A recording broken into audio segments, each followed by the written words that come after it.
Olá, sejam bem-vindos ao curso de capacitação online para cuidadores de idosos. Eu sou a professora Priscila Martins Mendes, enfermeira pela UFP, mestra e doutoranda em enfermagem também pela Universidade Federal do Piauí. Também sou especialista em saúde pública e na nossa aula de hoje eu vou falar um pouco para vocês do que é o pé diabético.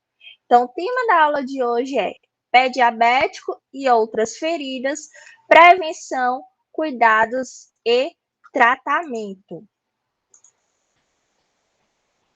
Então, diabetes mellitus é uma doença caracterizada por deficiência no metabolismo da glicose, sendo afetada por menor ou maior produção de insulina, ou administrada, né, ou a administração da mesma, que causa alguns transtornos que são chamados de hiperglicemia, ou seja, o aumento da glicose no sangue, ou popularmente conhecida como açúcar no sangue, e a hipoglicemia, que é a diminuição desse açúcar no sangue. Estes afetam, né, diretamente o metabolismo do portador, tornando mais suscetível, ou seja, vulnerável a infecções, doenças como neuropatias periféricas, né, que é uma característica que influencia no aparecimento do pé diabético, a diminuição da acuidade visual, entre outras alterações. Então, o pé diabético, ele está entre as complicações mais frequentes do diabetes mellitus e suas consequências podem ser dramáticas para a vida do indivíduo, desde feridas crônicas e infecções até amputação de membros inferiores. Então, assim, essas complicações crônicas, né, as feridas, incluem a ulceração, tá certo? Que é aquela ferida que tem aquela característica de não fechar, né, adequadamente. Também tem aspectos como é preciso ter o controle adequado, né, o manejo adequado desse diabetes para que a ferida tenha uma cicatrização adequada, é o controle dessas infecções também, e para que não se chegue até a amputação das extremidades, né, os membros inferiores, porque essa é uma complicação do diabetes que eu não tenho como reverter. É diferente de tratar uma ferida. E se a gente for pensar que tudo isso aqui eu posso estar conduzindo com medidas de prevenção e cuidados, então eu posso afirmar que as amputações elas fazem parte, né, do rol de características de alterações que não foram devidamente controladas naquele aspecto.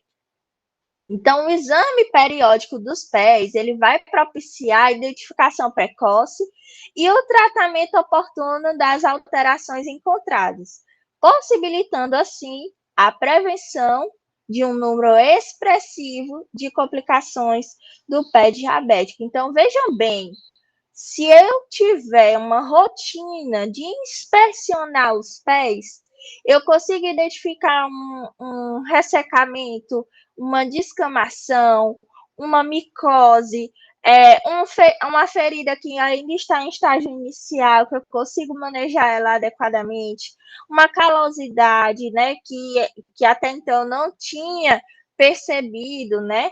Então, essa inspeção dos pés realizada todos os dias pode sim contribuir para a identificação precoce. Então, as pessoas com diabetes mellitus, elas apresentam uma incidência anual de úlceras nos pés de 2% e um risco de 25% de desenvolvê-las ao longo da vida. E aproximadamente 20% das internações dos indivíduos com diabetes mellitus são decorrentes de lesões nos membros inferiores. Então, a gente começa a refletir sobre o que está acontecendo, né? Não está se conseguindo um manejo adequado, né? Uma adesão à terapia o que está acontecendo para que 20% das internações são decorrentes de lesão? E as complicações, né, do pé diabético são responsáveis por 40 até 70% do total de amputações não traumáticas de membros inferiores da população geral. E 85% das amputações de membros inferiores em pessoas com diabetes mellitus são precedidas de ulcerações, sendo os seus principais fatores de risco a neuropatia periférica, que mais à frente nós vamos falar dela, as deformidades do pé e os traumatismos. Então, muita atenção nesse aspecto para que a gente não tenha o nosso paciente, né, o nosso idoso acometido, né, de uma ulceração que não vai ser devidamente tratada, manejada e que pode, porventura, ocasionar uma amputação. Alguns fatos e números, só para vocês se situarem a respeito da diabetes mellitus, é que 1 em cada 5 pessoas com diabetes tem mais de 65 anos, ou seja, 136 milhões de pessoas, e isso se enquadra muito naquilo que a gente, da proposta do curso, né, que nós estamos falando de cuidadores de idosos, né, então o público de vocês que estão aí assistindo essa aula precisa ter uma atenção redobrada com relação a isso.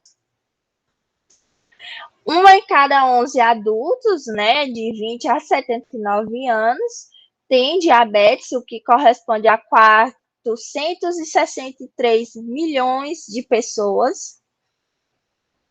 3 em cada 4 pessoas, né, ou seja, 79%, com diabetes vivem em países de baixa e média renda, e isso influencia bastante no acesso dessas pessoas aos serviços, aos medicamentos, né, à assistência em saúde, ao tratamento, né, da própria lesão, né, que muitas vezes exigem curativos mais caros, mas que não é a realidade, né, dos serviços de saúde ou da população.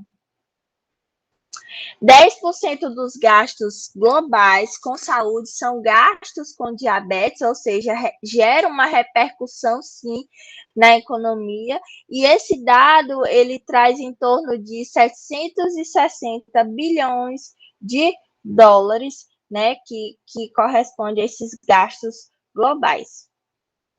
E, por fim, 2 em cada 3 pessoas com diabetes vivem em áreas urbanas, correspondendo a mais de 310 milhões de pessoas, certo?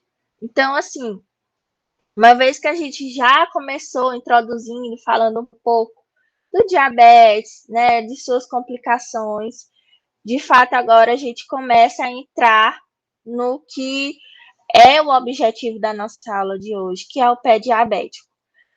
O pé diabético, né, indica que alguns dados da Pesquisa Nacional de Saúde apontam que 5% dos usuários que possuem diagnóstico de diabetes mellitus há menos de 10 anos e 5,8% dos usuários com diabetes há mais de 10 anos apresentam feridas nos pés. Então, percebam que o fator tempo ele pode influenciar, sim, né, no aumento do número de usuários dos serviços de saúde que possuem diabetes e que têm as feridas nos pés, mas também pode indicar que não é muito diferente dos indivíduos que têm menos de 10 anos diagnosticados.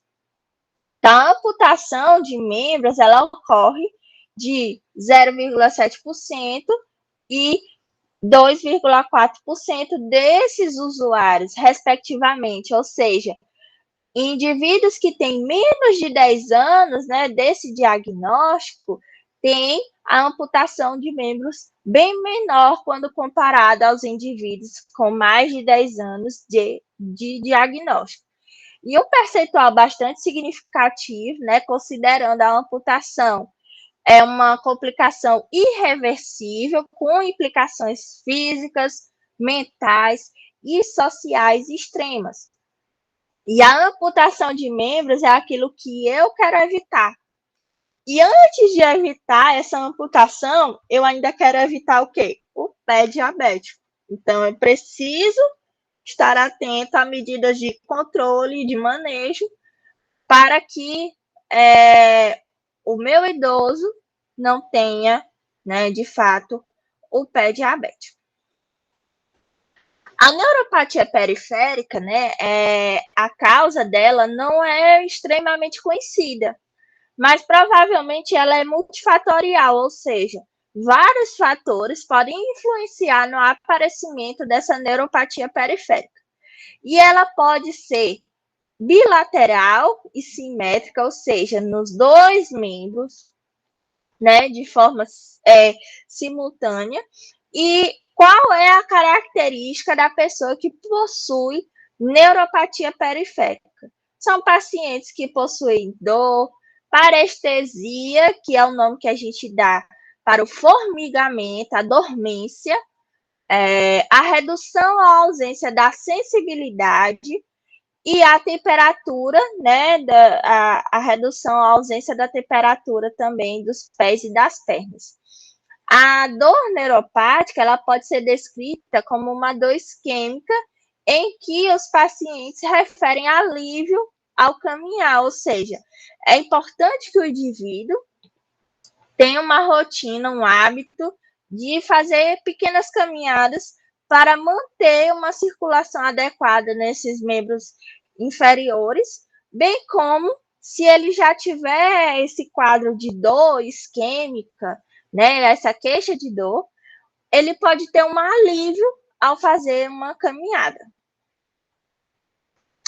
A neuropatia periférica, ela está relacionada ao diabetes, pode ser também consequência, né, uma sequela da hanseníase, pode ser uma consequência do alcoolismo, né, dentre outros. Mas ela é mais característica ainda do indivíduo com diabetes.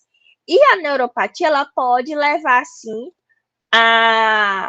ao pé diabético. Então, a perda da inervação cutânea, né, ou seja, da parte nervosa da pele, torna a pele mais seca, né, inelástica, ou seja, ela perde essa elasticidade da pele, pode ter fissuras ou rachaduras que irão facilitar infecções secundárias, certo? E são comuns deformidades dos pés com pontos mais vulneráveis na região plantar, na cabeça dos metatarsos, né, que são os dedos dos pés, do hálux, né, que é conhecido como dedão, e também na região do calcâneo.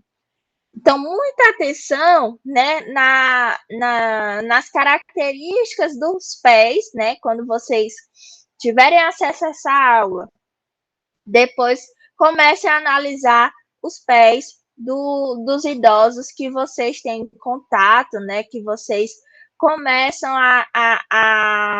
ou até mesmo na própria família, comecem a investigar, né, a observar as características desses pés, principalmente do indivíduo que tem pé diabético. A úlcera neuropática, né, ela tem um início com espessamento, né, que lembra um calo, uma calosidade, e que pode evoluir com bolhas, com hemorragias, com ulcerações arredondadas e com ceratose das bordas, que é essa parte aqui, ó, que eu estou mostrando para vocês.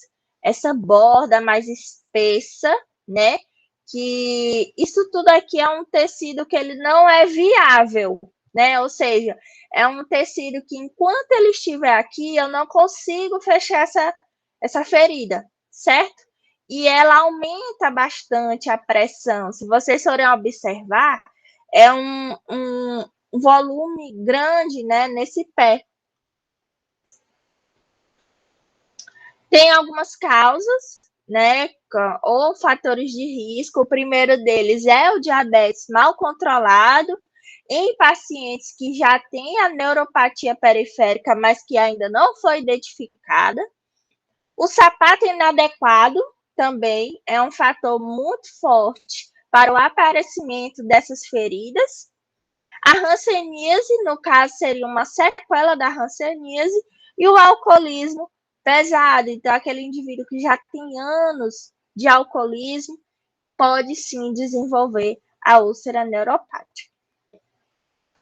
Aí vocês devem estar se perguntando: nossa, professora, faz a hora que você fala aí, fala de úlcera, fala de diabetes, fala do pé diabético, mas afinal, o que é o pé diabético, né? O pé diabético é a presença de infecção, ulceração e ou destruição de tecidos profundos associados a anormalidades neurológicas e a vários graus de doença vascular periférica, conhecida como DVP, em pessoas com diabetes mellitus. Ou seja, quando o pé diabético aparece, isso significa o quê? Que esse indivíduo, né, que o idoso que tem diabetes mellitus, ele apresenta alterações de sensibilidade nervosa desses membros inferiores, principalmente o pé, e começa a ter sinais de ulceração. Mas o pé diabético, ele não é somente a ferida em si. Ele traz consigo alterações no formato e na função normal dos pés. Vai provocar o surgimento de pontos de pressão e o ressecamento cutâneo prejudica a elasticidade protetora da pele e o prejuízo da circulação local. Então, percebam que o pé diabético, ele começa com o quê? Anormalidades neurológicas, ou seja, tem algum tipo de acometimento na parte do sistema nervoso desses membros inferiores, tem algumas alterações no formato e função dos pés do indivíduo, e essas alterações faz com que surjam pontos de pressão, e a partir desses pontos de pressão e do ressecamento cutâneo é que a ferida, né, o pé diabético, ele vai surgir de fato. Ele pode ser classificado em neuropático, vascular isquêmico ou misto, né, com características neurovascular ou neuroisquêmico, mas que não é o foco da nossa aula, saber disso. Aqui eu trouxe para vocês esse quadro, que é só para vocês saberem diferenciar, né, um quadro resumo, esse tipo de ferida, né, do pé diabético, se ele pode ter características neuropáticas ou isquêmicas. Vamos ver o que é que cada um diz. Primeiro ponto, né, primeiro sinal e sintoma que eu estou falando aqui para vocês é a temperatura do pé. No pé neuropático, o pé está o quê? Quente ou morno. Já no pé isquêmico, ele está frio. Na coloração do pé, né, o pé neuropático, ele é normal. No isquêmico, ele vai ser pálido com elevação, ou cianótico, ou seja, arroxeado, né, ou azulado, com declive, quando eu deixo esse pé para baixo, né? Se eu levantar o pé, ele vai ficar pálido. Se eu baixar o pé, ele vai ficar arroxeado ou azulado. Qual o aspecto da pele do pé? No pé neuropático, a pele é seca e fissurada. E lembre-se, se a pele é seca e fissurada, isso pode favorecer o aparecimento de outras infecções. As infecções, elas podem entrar nessas fissuras. No pé isquêmico, a pele é fina e brilhante. Deformidade do pé, uma característica muito forte do pé neuropático. Dedo em garra, dedo em martelo, e pé de Charcot, né? Que é uma alteração anatômica mesmo do formato do pé.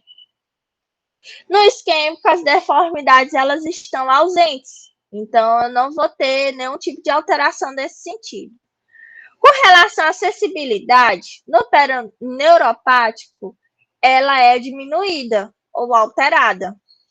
No pé isquêmico, há uma sensação dolorosa, aliviada quando as pernas estão pendentes.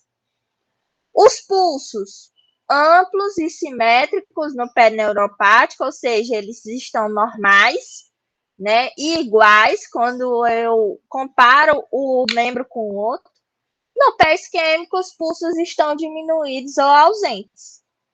Calosidades no pé neuropático, elas estão presentes e elas estão localizadas especificamente na planta dos pés, ou seja, na sola do pé é que tem essas calosidades. No pé isquêmico está ausente. A questão do edema no pé neuropático ele está presente, no pé isquêmico ele está ausente. E a localização mais comum da úlcera são nesses pontos aqui, no pé neuropático. Primeiro e quinto metacarpos e calcâneo, né, região posterior. Elas têm como característica serem redondas, com presença de anel querostático, que é aquele que eu mostrei na figura anterior, aquele anel branco, né, ou levemente amarelado, muito inchado, né, com características de edema mesmo, né, e periulcerativa, ou seja, ao redor daquela parte da úlcera, e que, por incrível que pareça, elas não são dolorosas. No pé isquêmico, essas feridas, elas são laterais aos dedos, né? Sem anel querostásico, que é aquele anel que eu acabei de mencionar para vocês ao redor da lesão, e são dolorosas. Então, assim, às vezes o indivíduo, quando ele está vivendo sozinho, né, que ele não tem nenhum acompanhante, ele não tem família, ele não tem um cuidador de idoso, ele está totalmente sozinho, e que ele tem o diabetes mellitus e não faz o acompanhamento, pode ser que ele tenha o pé neuropático, né, e ele pode estar vivendo aí normal, caminhando normal, sem ter observado que ele já tem uma ferida no pé, porque ela não é dolorosa, né? Então, o indivíduo ele pode estar fazendo suas atividades normais e ter aquele ferimento ali sem receber o tipo de tratamento adequado. Então, é importante oferecer diferentes oportunidades para as avaliações dos pés da pessoa com diabetes mellitus. Então, são algumas alternativas, né, para a organização da equipe, para a oferta do exame do pé diabético, porque, assim, vocês, enquanto cuidadores de idosos, têm cuidados específicos que podem ser incluídos naquela rotina de cuidados, mas que isso é complementar ao acompanhamento que o idoso precisa fazer na unidade básica de saúde. Então, ele precisa ter uma avaliação em consulta de cuidado continuado, uma avaliação oportunística, ou seja, ele vai para essa consulta por algum outro motivo e nessa oportunidade o médico ou o enfermeiro aproveita para fazer essa avaliação também. E a avaliação em consultas coletivas, como grupos e mutirões, que é aquele momento de esclarecimento de fato sobre o que pode ocasionar o pé diabético. Aqui é só para vocês terem uma ideia da periodicidade, tá certo? Para a avaliação das pessoas com diabetes mellitus de acordo com a classificação de risco, certo? Então, assim, se ele tem uma categoria de risco 0, a periodicidade dele é anual. de preferência com o médico ou enfermeiro da atenção básica. Se ele tem a categoria de risco 1, é a cada 3 a 6 meses com o médico ou o enfermeiro da atenção básica. Se ele tem categoria de risco 2, a cada 2 a 3 meses com o médico e ou o enfermeiro da atenção básica, e deve-se avaliar a necessidade de encaminhamento para outro ponto de atenção à saúde. E se for a categoria de risco 3, a cada 1 ou 2 meses com o médico e ou enfermeiro da atenção básica ou equipe especializada. Como que eu vou avaliar, né, os pés da pessoa com diabetes mellitus? Então, o que é que eu vou entender isso aqui? A categoria de risco grau 0, desculpem, é a neuropatia ausente. Ou seja, ele não tem aquelas características que eu já mencionei anteriormente, que dizem respeito a alterações nervosas, né, dos membros inferiores, principalmente nos pés, que possam estar acometendo esse indivíduo. No grau 1, a neuropatia ela está presente com ou sem deformidades, ou seja, dedos em garra, dedos em martelo, proeminências em antepé ou pé de Charcot, que logo mais à frente vai ter uma foto sobre isso. Grau 2, ele apresenta uma doença arterial periférica com ou sem neuropatia presente.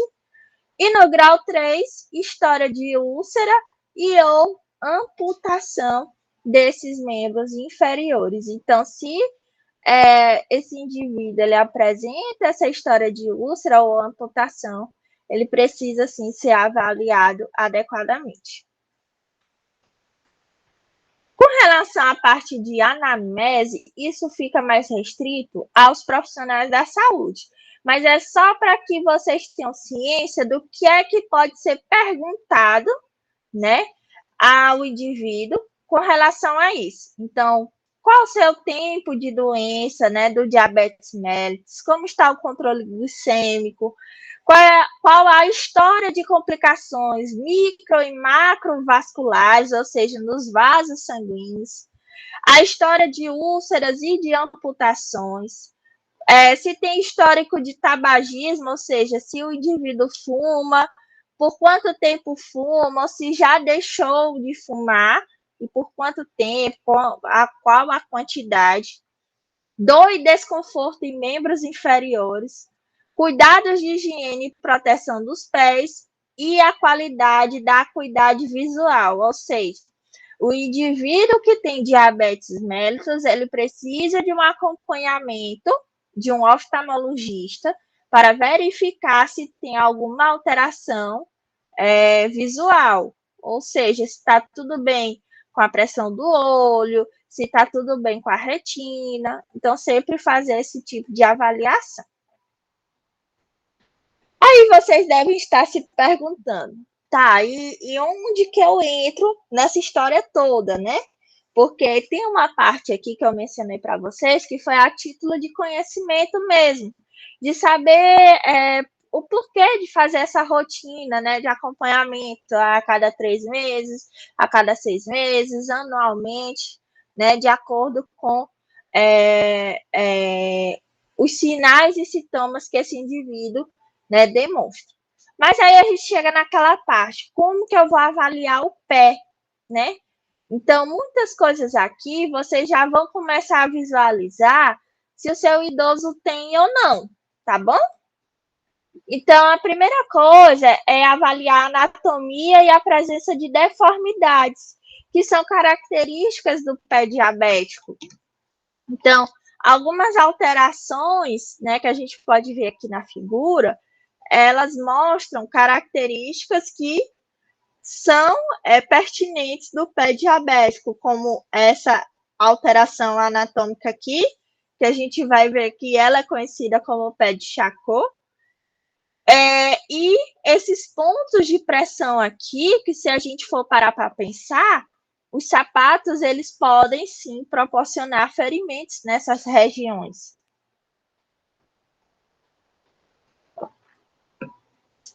Outra alteração, né, que é importante mostrar para vocês figuras com relação a isso, é que eu mencionei que tinha algumas deformidades pertinentes do pé diabético, né, de origem neuropática, como o dedo em garra e dedo em martelo.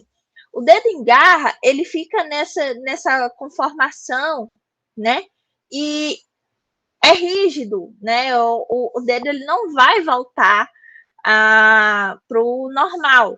E o dedo em martelo, ele tem essa pressão exercida aqui em uma das articulações, tá certo?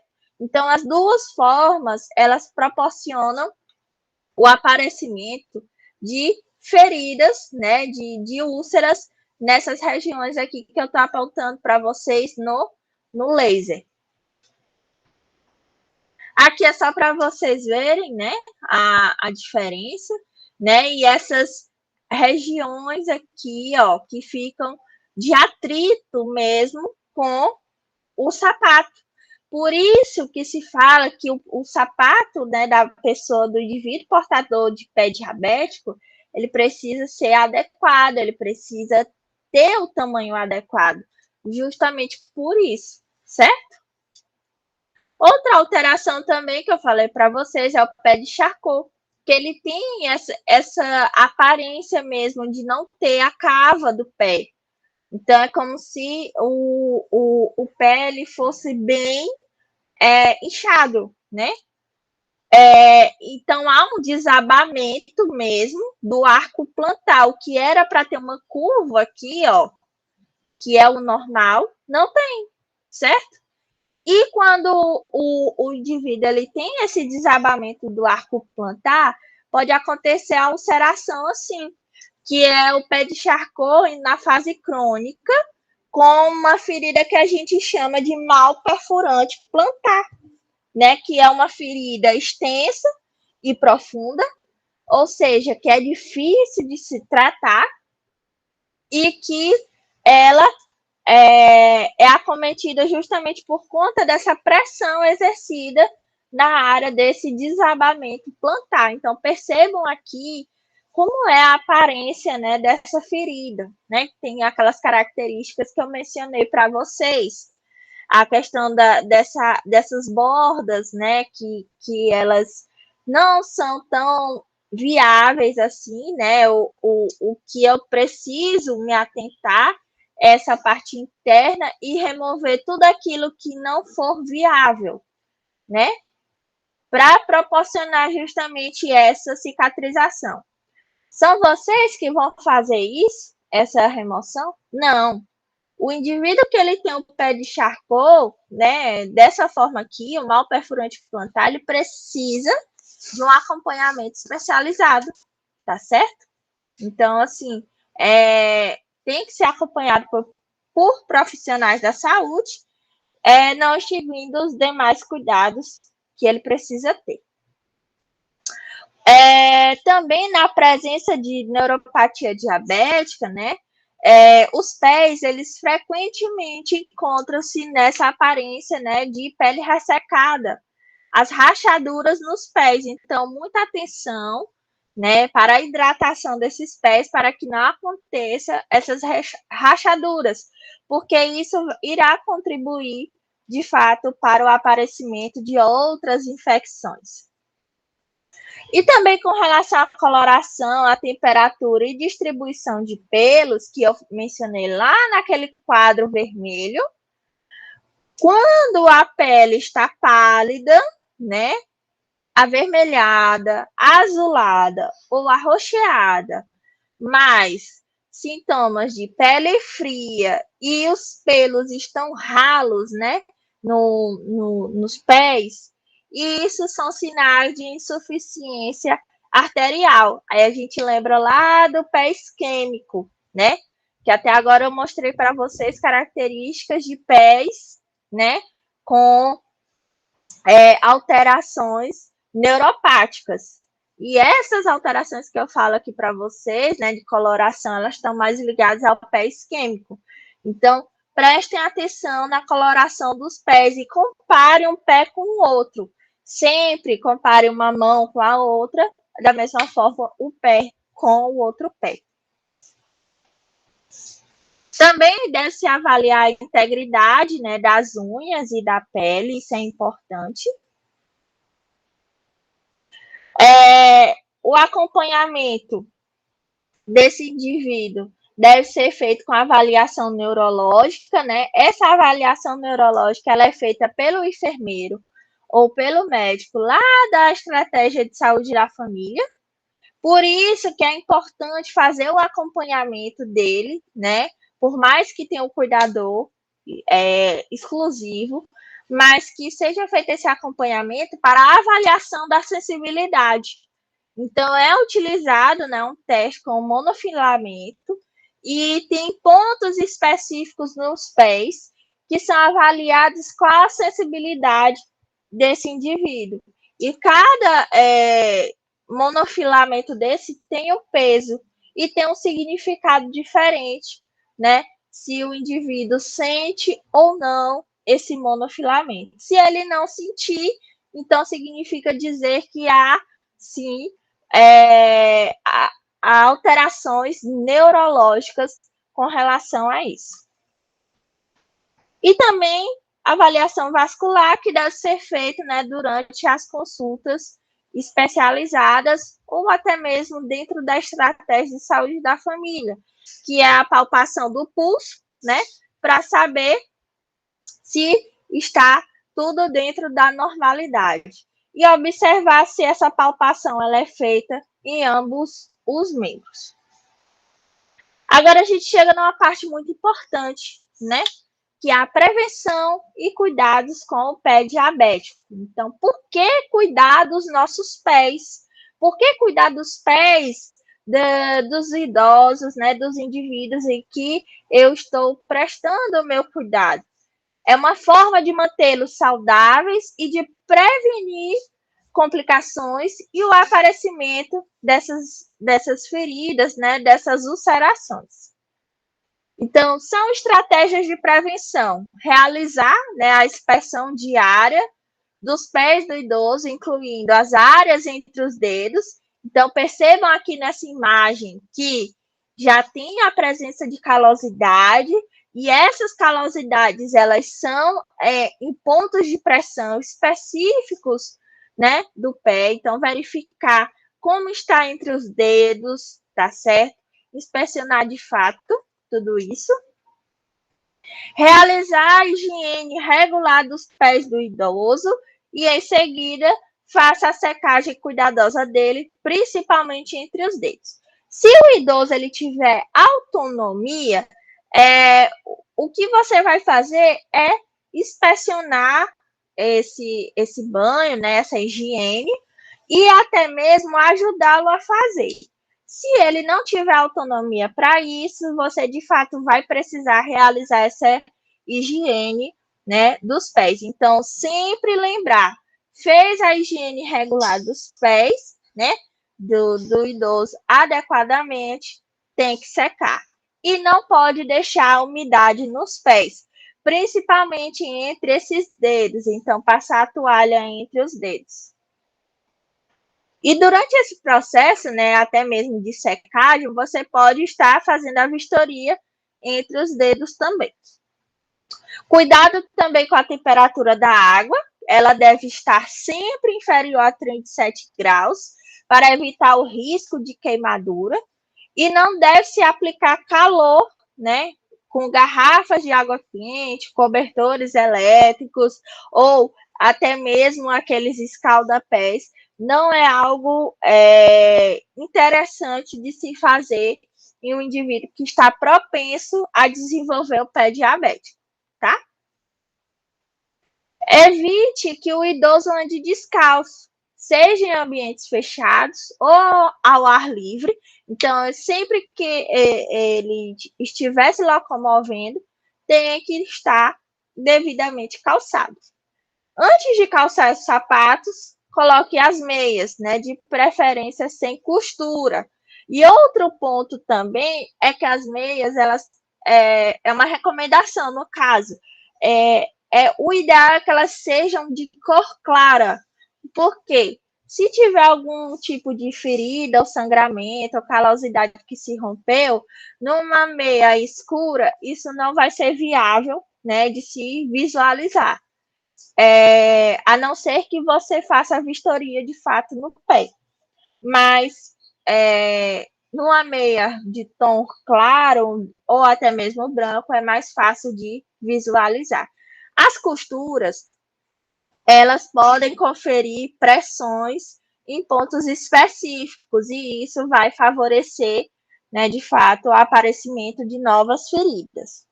Um outro ponto também é que essas meias elas precisam ser trocadas diariamente, certo?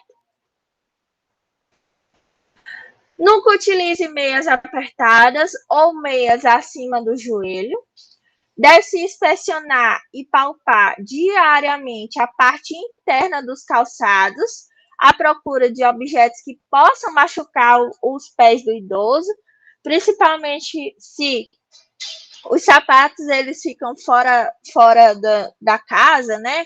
Em áreas abertas, pode ser que alguma pedrinha entre no sapato e pensar sempre, o idoso que tem diabetes, que ele pode ter neuropatia periférica, ele vai ter o que? A sensibilidade dele diminuída.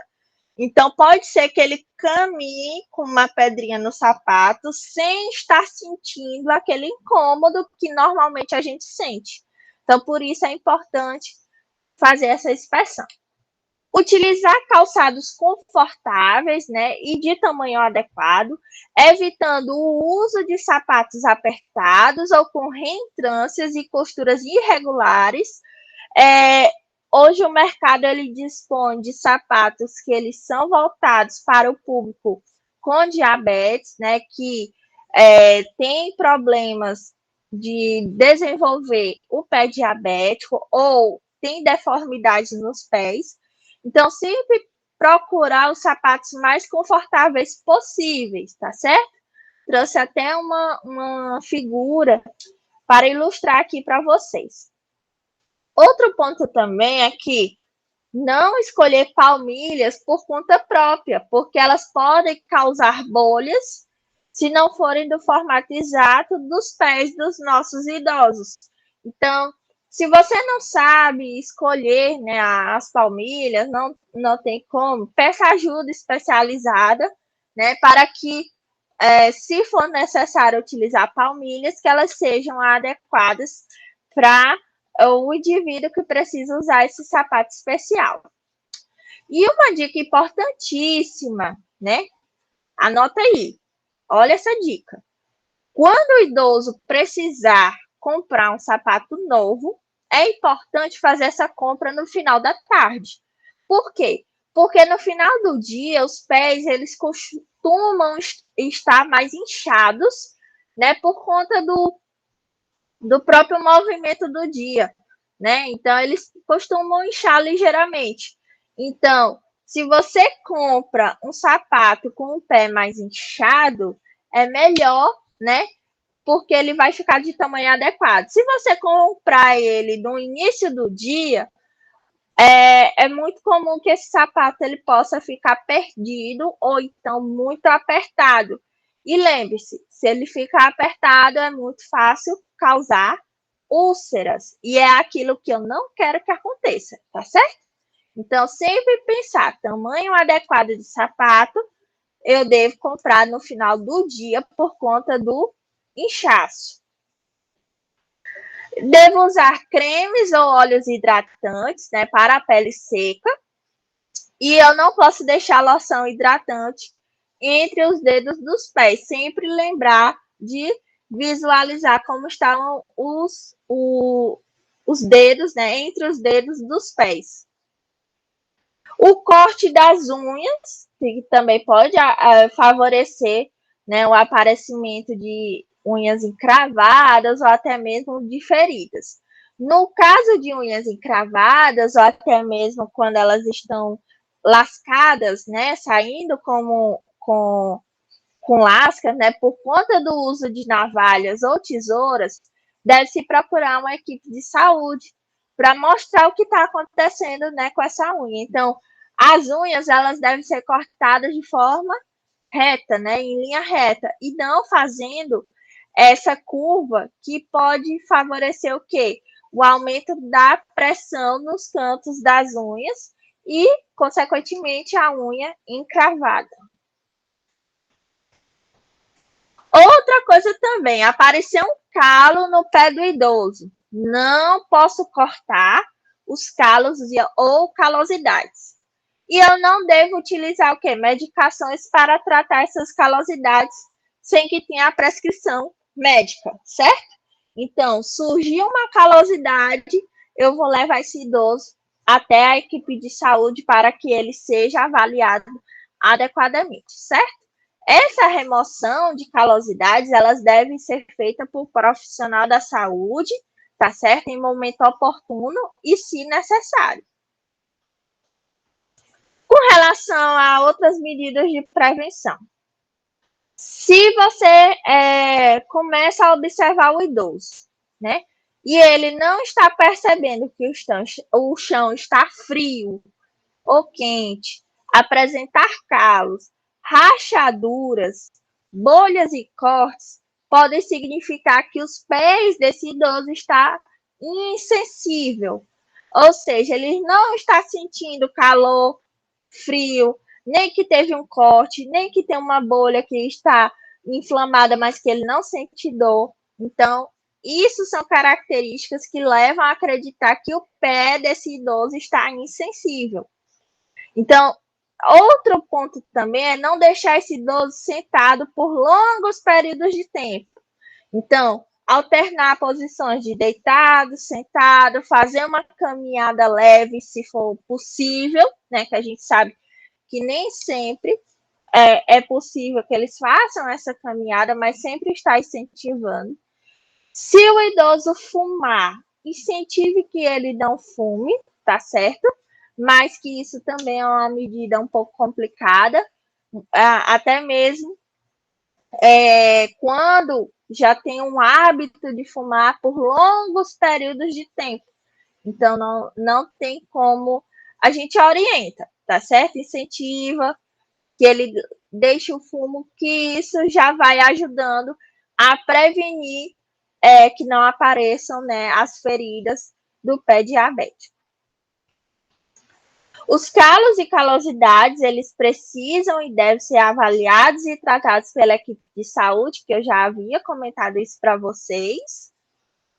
E deve-se fazer uma reavaliação dos pés com a equipe de saúde uma vez ao ano, pelo menos. Lembra lá daquele quadro, que tem um período de tempo que pode ser necessário fazer 2 vezes ou 3 vezes ao ano, certo?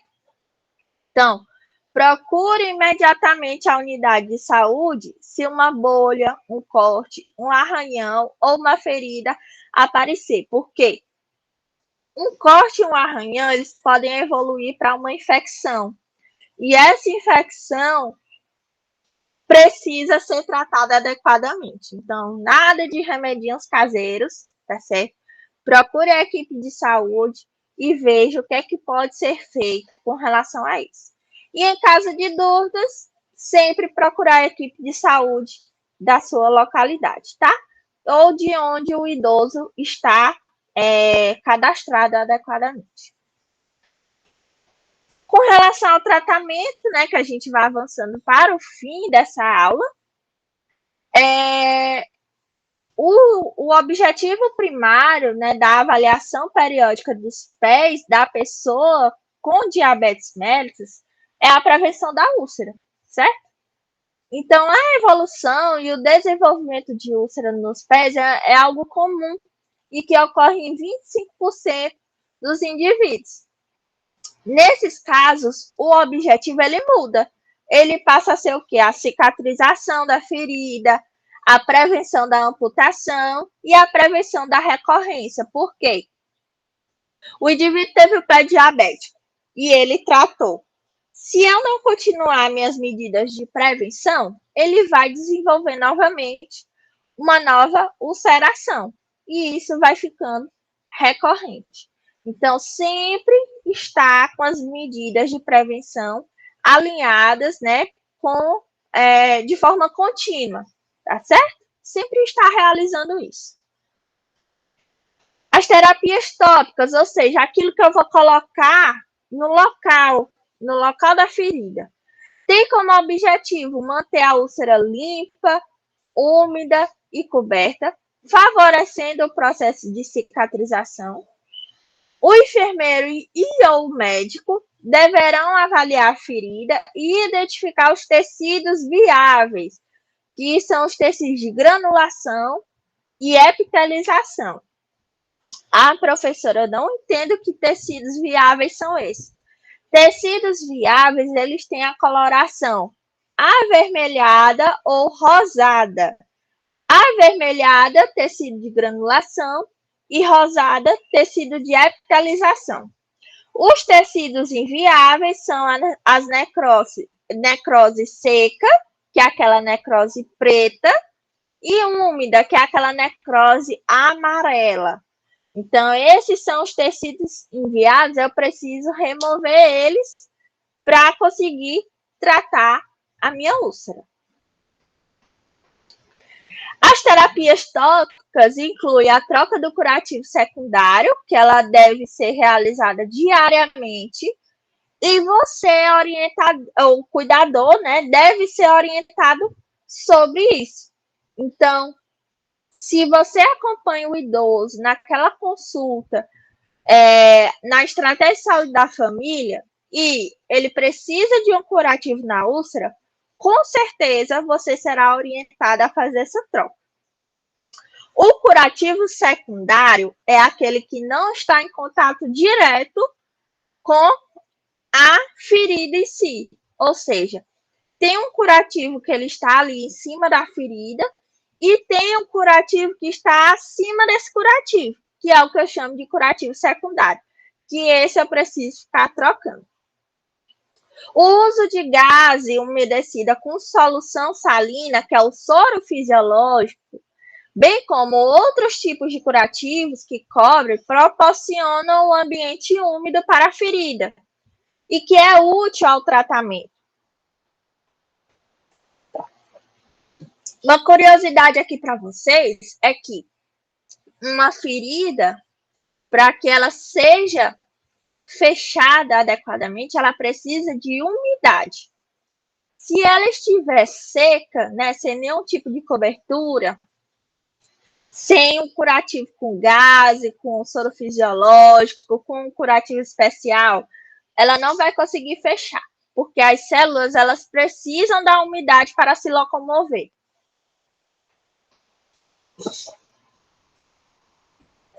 Com relação ao tratamento, na fase de epitelização, que é essa imagem aqui que eu trouxe aqui para vocês, percebam que o tecido é rosado, certo?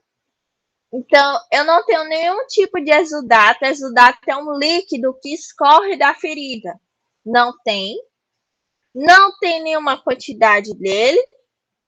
A conduta, né, com recurso mínimo, o que é que eu tenho em casa que eu posso fazer para cuidar dessa ferida? Proteger a área de exposição ao sol, porque é uma área sensível ainda, e eu devo aplicar creme hidratante sem álcool. Se eu tiver coberturas, né, eu posso estar utilizando o hidrocolode ou o AGE, o óleo essencial AGE, que é mais comum de se encontrar. Nessa fase aqui eu posso utilizar, tá certo? Se eu não tiver isso, se eu não tiver recurso para isso, eu preciso só proteger essa área de exposição ao sol e aplicar creme hidratante sem álcool. No tecido de granulação, percebam que a cor é vermelhinha. Ele pode ter dois tipos de exudato, que é o líquido que sai da ferida. Seroso, né, ou sero sanguinolento, ou sanguinolento, ou seja, ou ele é só sangue, ou ele tem um pouco de líquido seroso com um pouquinho de sangue, bem misturado. A quantidade de exudato nesse caso, pode ser de nenhum a pouco, ou ele pode ser moderado a abundante. Quem que faz essa avaliação de quantidade de exudato, de tipo de exudato? A equipe de saúde. Aí, quando você estiver lá na consulta com o enfermeiro para acompanhar o idoso e a ferida dele ser avaliada, você já vai ficando atento. O enfermeiro está dizendo que tem um pouco de exudato, né, que é aquele líquido que sai, serossanguinolento, ou seja, tem um pouco de sangue também. Qual a conduta com recurso mínimo? Aplicar gase umedecida por 24 horas, com soro fisiológico a 0,9%, que é aquele soro mais comum que eu encontro nas farmácias, e trocar diariamente. Se eu tiver acesso ao serviço de saúde, lá eles podem colocar o quê? Hidrocoloide, né, com borda, que pode ficar até 7 dias.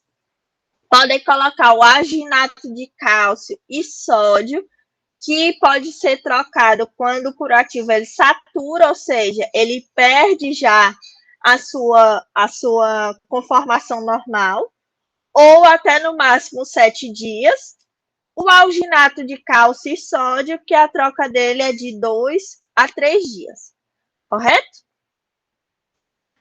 Avançando um pouco mais, aí eu trouxe uma ferida um pouco mais grave, que ela tem o tecido de granulação, que é aquele vermelhinho, mas percebam que ela apresenta um tecido amarelado. Esse tecido amarelado é característica de infecção. Se eu tenho infecção, eu vou ter um outro tipo de exudato, que ele é chamado de purulento, que lembra o pus. Então, pode ter o exudato que tem seroso, né, que é aquele líquido transparente ou amarelado, mais o pus. Pode ter somente o pus, né, que é o purulento, ou o piosanguinolento, que é o pus misturado com sangue. A quantidade do exudato, moderada a abundante, mas é como eu falei para vocês, essa avaliação é feita pelo profissional da saúde. A conduta com recurso mínimo, o que, que você pode fazer em casa? Pomada com antibiótico por no máximo 21 dias e reavaliar. Mas essa pomada com antibiótico eu vou comprar por conta própria? Nada disso. Se o médico prescrever, tá certo? Você pode estar utilizando a pomada com antibiótico por no máximo 21 dias. E aí volta no serviço de saúde para ser avaliado. Opções de cobertura. Eu posso utilizar curativo com sulfadiazina de prata, né? E trocar conforme a saturação, que normalmente é todos os dias, certo?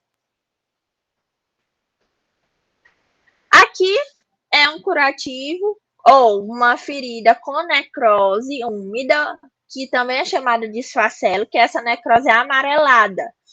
Ela apresenta exudato, que ela pode ser seroso, pode ser sanguinolento ou serossanguinolento. A quantidade é pouco, moderada ou abundante. E o que é que eu posso fazer com recurso mínimo? Aplicar gás umedecida com soro fisiológico a cada 12 horas. Por quê? Para remover esse tecido amarelo aqui, eu preciso umedecer essa ferida. Então, eu coloco o soro fisiológico na gase e coloco essa gase diretamente em contato com a ferida. Qual a opção de cobertura que eu posso ter? Hidrocoloide, que pode ficar até 7 dias, ou alginato de cálcio e sódio, que também pode ficar por 7 dias, certo? Tem outro tipo de conduta com relação à necrose úmida ou esfacelo. A gente viu aqui anteriormente que ela tem o exudato seroso, sanguinolento ou serossanguinolento. Ou seja, nessa conduta anterior, eu não tenho presença de pus, de infecção. Aqui, nessa segunda opção de tratamento, eu já vou ter aquele líquido, né, o exudato, com características de pus, que isso vai mudar minha conduta. Quando eu tenho isso, a conduta com recurso mínimo significa que eu vou aplicar a gás umedecida com soro fisiológico a 0,9% a cada 12 horas, com antibiótico por no máximo 21 dias. Se eu tiver condições, né, de aplicar uma cobertura, sendo orientada por um profissional de saúde, eu posso utilizar sulfadiazina de prata também, tá bom? A forma mais grave, né, que é a necrose seca ou escara, que é essa aqui, que ela tem como característica ser uma necrose preta, uma capa preta que recobre a ferida. Ela é seca, ela não vai apresentar exudato, consequentemente não tem quantidade a ser mensurada. A conduta com recurso mínimo. Aqui eu vou precisar fazer, né, um acompanhamento ambulatorial, porque o indivíduo ele precisa até mesmo de uma abordagem cirúrgica. Então, não vou conseguir manejar isso no ambiente domiciliar, certo? E a opção de cobertura, eu posso utilizar o hidrocolóide também. Outras infecções, elas podem acontecer nos pés, né, que são infecções que elas podem ser divididas em infecções bacterianas e fúngicas, né, que são as micoses. Essa figura aqui é para ilustrar a importância de se observar entre os dedos, né? Perceba que o tecido aqui ao redor ele está normal, mas aqui perto, entre os dedos, ele apresenta características de fato de micose, tá certo?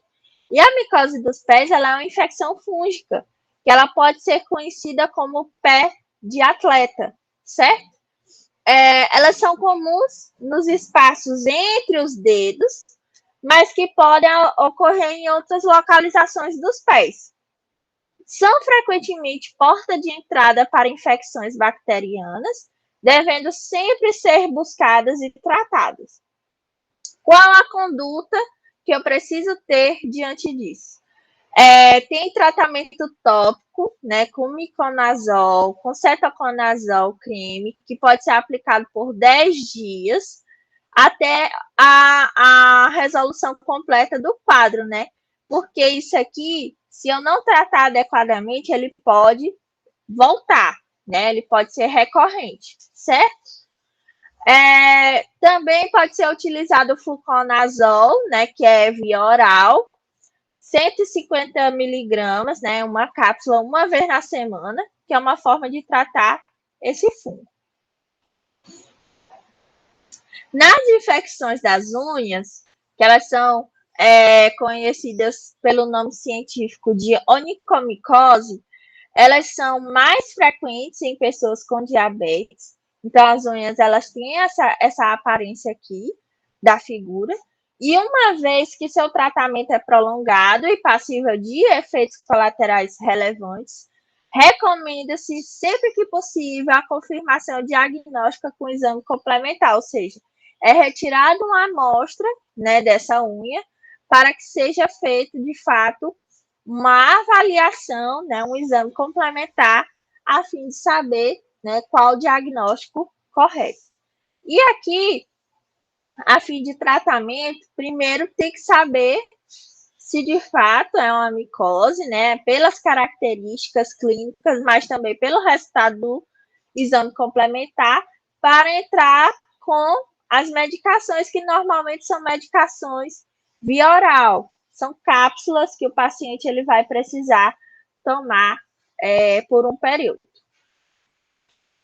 Algumas outras infecções nos pés, que eu disse para vocês que podem ser bacterianas ou micoses, né, as fúngicas. As infecções bacterianas, elas são classificadas de acordo com a gravidade da infecção.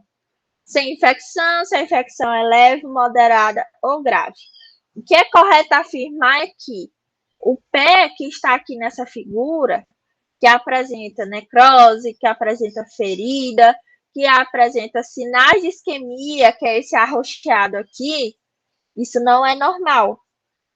Precisa, ser de fato feito um acompanhamento desse paciente, porque aqui são características de gangrena, certo? Então, isso aqui eu não vou conseguir fazer o manejo em casa. Esse paciente ele precisa, de fato, ser acompanhado na atenção especializada, ou seja, vai no ambulatório, vê o que é que pode ser feito para ser encaminhado, para o hospital, que muitas vezes precisa de internação também. Então, isso aqui, ó, se não for tratado logo, a tendência dela é subir, ocupar todo o espaço do pé. Então, precisa, de fato, quando chega nesse estágio aqui de necrose, a única alternativa é a amputação, tá? Então, essa foi a aula referente ao pé diabético. O conteúdo que foi ministrado aqui, ele foi retirado do Manual do Pé Diabético, Estratégias para o Cuidado da Pessoa com Doença Crônica, que é um manual elaborado pelo Ministério da Saúde em 2016, e é uma grande referência para ter conhecimento com relação à temática, que foi a nossa aula de hoje. Então, eu deixo aqui meus agradecimentos, ao convite ao grupo, tá certo? E foi uma honra estar aqui ministrando essa aula hoje para vocês. Qualquer dúvida, se quiserem entrar em contato, aqui está o meu e-mail, tá certo? Pode mandar uma mensagem ou então falar com algum dos monitores, desse curso. Então, muito obrigada. Espero que vocês tenham gostado do conteúdo de hoje. E era isso que eu tinha para repassar para vocês acerca do pé diabético. Tchau.